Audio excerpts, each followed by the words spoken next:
mencoba membedah kitab-kitab, bermajlis dengan para ulama, bermulazamah dengan ulama ahli hadis, dan saya pastikan kepada mereka, akhirnya urutan berikut insyaallah taala urutan yang lebih banyak dipegang oleh para ulama-ulama ahlus sunnah wal jamaah dari hadis-hadis yang sahih bahkan mutawatir. 10 tanda besar kiamat. Yang awal, bumi dibungkus oleh dukhan. Bumi dibungkus oleh dukhan. Gelap bumi ini selama 40 hari 40 malam. Dukhan. Dukhan. Ya. Dukhan.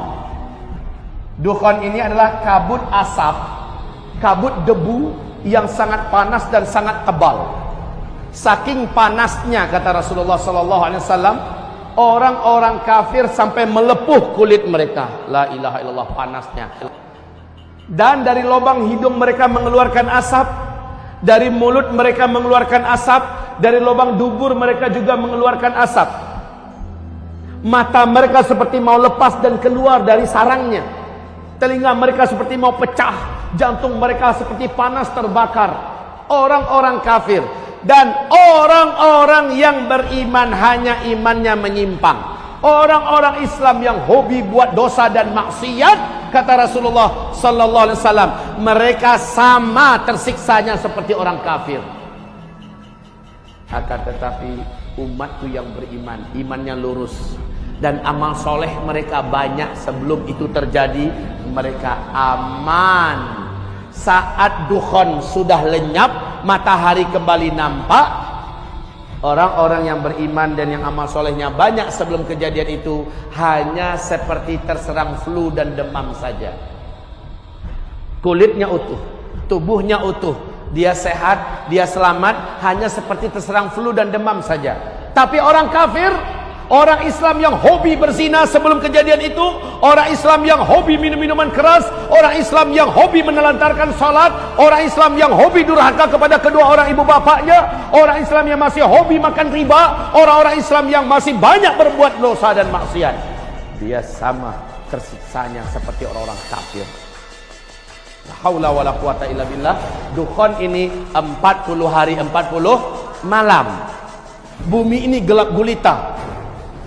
Kalian tidak mampu membedakan kapan siang, kapan malam. Bahkan salah seorang di antara kalian mencoba mendekatkan telapak tangannya ke arah wajah, lam yakad yaraha, tak mampu melihat apa-apa saking tebalnya dukhan itu. La haula wala quwata illa billah. Kaum muslimin yang kami muliakan, setelah dukhan hilang, lenyap, apa kejadian? Besok harinya manusia dikejutkan dengan musibah lanjutan. Semua teknologi sudah berhenti. Semua teknologi sudah berakhir. Listrik tidak ada lagi, sinyal sudah hilang, mobil tidak bisa dihidupkan, pesawat tidak bisa dibawa terbang. Semua yang memanjakan manusia dari teknologi dan penemuan-penemuan modern berakhir. La haula wala quwata illa billah. Kenapa? Ada penyebabnya.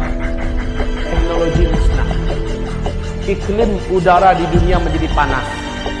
Sementara ketika orang keluar, sudah banyak bangkai-bangkai yang berserakan. Apakah bangkai binatang atau bangkai manusia yang tidak mampu bertahan meninggal dunia? 40 hari Pak, dibungkus oleh kabut debu yang teramat panas. Maka banyak sekali daun-daun, bunga-bunga segala macamnya, burung-burung yang mati. Setelah itu udara di muka bumi dan iklim udara juga berubah drastis menjadi panas. Air menjadi sulit didapatkan. Air-air menjadi kotor karena debu tadi telah turun dan mengendap kembali di bumi. La haula wala quwata illa billah. Kaum muslimin yang kami muliakan, sejak itu kelaparan mulai melanda di muka bumi. Serentak seluruh dunia mengalami kelaparan. Sepertiga air dari langit Allah tahan. Sepertiga tanam-tanaman di muka bumi Allah biarkan mati. Kekurangan pakan secara global, serentak di muka bumi kekurangan makanan. Tahun esoknya lagi, tahun kedua, 2/3 air dari langit Allah tahan. 2/3 tanam-tanaman dan hewan yang dapat dimakan, hewan ternak yang dapat dimakan di bumi, Allah biarkan mati. 2 kali lipat daripada tahun yang lalu, Pak. Beratnya hidup. Kelaparan semakin merajalela di seluruh dunia. Anak-anak kecil banyak bergelimpangan. Orang-orang dewasa juga sudah putus asa.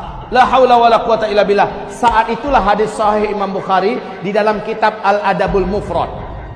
Rasulullah bersabda, tidak akan terjadi kiamat sampai tetangga tega mendatangi tetangganya demi memperebutkan sepotong roti yang ada pada tetangga yang ini membunuhnya dan mendapatkan sepotong roti itu. Setelah itu tahun ketiga, sama sekali air tidak turun dari langit, sama sekali tanam-tanaman dan hewan ternak yang dapat dimakan di muka bumi mati. Disitulah sahabat bertanya kepada Rasulullah, ya Rasulullah, bagaimana kami melanjutkan hidup ketika makanan saat itu sudah tidak ada? Bagaimana kami bisa bertahan ketika makanan sudah putus, air tidak ada? Nabi menjawab, makan minum kalian saat itu adalah zikir. Kalian baca terus, niatkan untuk mengenyangkan perut kalian, Allah akan kenyangkan perut kalian. Niatkan ganti minum, maka Allah hilangkan dahaga kalian. Niatkan untuk menguatkan fisik kalian, Allah kuatkan fisik kalian.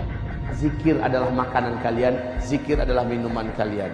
Maka Nabi mengatakan sallallahu alaihi wasallam, ala unabbiukum bisyai', idza nazala birajulin minkum karbun aw bala'un min balayad dunya thumma da'a bihi illa furija anhu, qalu bala, qala du'a'u dhinnun.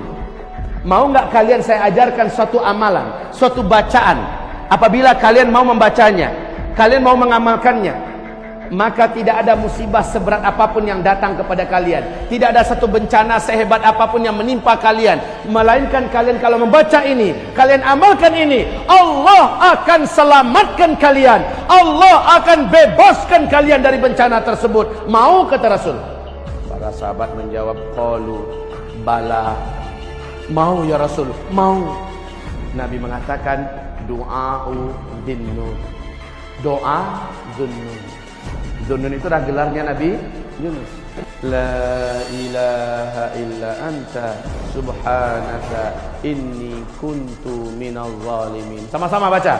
La ilaha illa anta subhanaka inni kuntu minal zalimin.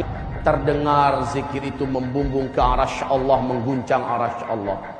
Lalu Allah perintahkan para malaikat, turun, kalian periksa siapa yang berzikir itu. Allah Maha tahu, tapi Allah ingin beberkan ini kepada makhluk sampai hari kiamat. Malaikat periksa, ternyata zikirnya Nabi Yunus. Maka kata Rasulullah, siapa yang berzikir dengan zikir Nabi Yunus, apapun musibah yang dihadapinya dalam hidup, Allah pasti akan lepaskan dia dari musibah itu. Kesulitan apapun yang dia hadapi dalam hidup, dia zikirkan ini dengan zikir yang sebanyak-banyaknya, Allah akan bebaskan dia dari kesulitan hidup itu. Zikir ini dibaca terus menerus.